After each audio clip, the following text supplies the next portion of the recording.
Fi'lül amri buyruq ыңғай. Араб тілінде buyruq ыңғай етіші учур келер чак етішінен жасалады. Мысалы, өткен сабақтардағы тактубу жазып жатат же жазат деген етіштен учур келер чакты жасайбыз. Ал үчүн биринчи учур келер чак тамгасын алып салабыз. Жана акыркы аракетин сукун кылабыз. Алсак жана акыркы аракетин сукунду кылсак, мындай сөз келип чыгат: кутуб. Араб тилинде бир сөз сукунду тамга менен башталбайт. Ошондуктан бизге кошумча хамза деген белги бар. Ошо хамза белгисин коебуз. Хамзатул васл деп аталат. Улап туруучу, андан мурунку сөзгө уланып окулчу хамза.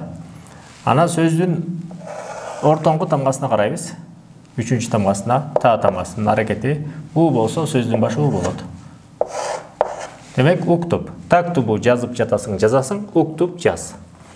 Тажлису етишинен жазсак, аныкы деле ошондой.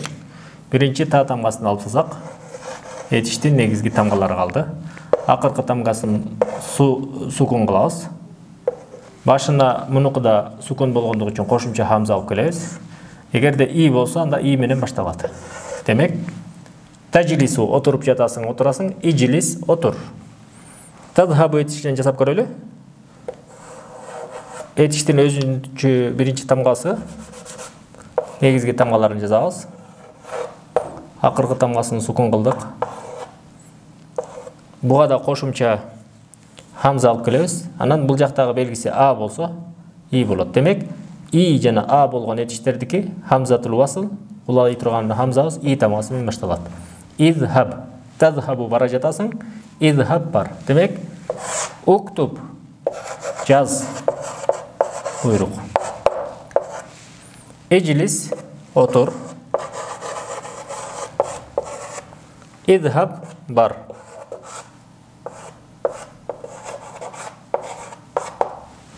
Араб тилиндеги буйрук ыңгай этиши ушундай жол менен жасалат. Буйрук берүүчү этиш араб тилинде жактама татыштар менен кантип жакталат? Анта уктуб, сен жаз. Антума уктуба. Антума деген сөздү түшүндүрүш үчүн биз а мүчөсүн алабыз. Антума уктуба, силер экөөңөр жазгыла. Антум уктубу, силер жазгыла. Женский роддо болсо анти уктуби, сен жаз. Антума уктуба, силер экөөңөр жазгыла.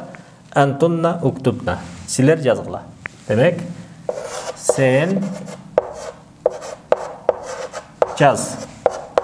Анта уктуб, анти уктуби. Бул сен жаз. Антума уктуба, силер экөөңөр. Силер экөөңөр жазгыла. Антум уктубу, антунна уктубна, силер жазгыла.